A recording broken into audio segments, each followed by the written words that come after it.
হরেক মাল বুনিয়াদপুর মেগা স্টোরসের হরেক মাল মাত্র 50 টাকা। আমাদের হরেক মালের দোকানে যা কিছু দিচ্ছে হরেক মাল মাত্র 50 টাকা।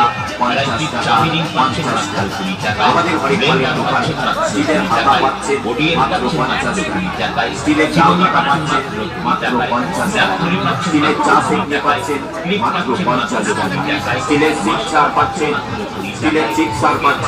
মাত্র 50 টাকা, স্টিলের ধূপদানি পাচ্ছেন মাত্র 50 টাকা, স্টিলের গ্যাস লাইটার পাচ্ছেন মাত্র 50 টাকা, স্টিলের ডাল সেদ্ধ করা কৌটা পাচ্ছেন মাত্র 50 টাকা, স্টিলের টিফিন বাটি পাচ্ছেন মাত্র 50 টাকা, স্টিলের সারাশি পাচ্ছেন মাত্র 50 টাকা, স্টিলের আয়না পাচ্ছেন মাত্র 50 টাকা। আমাদের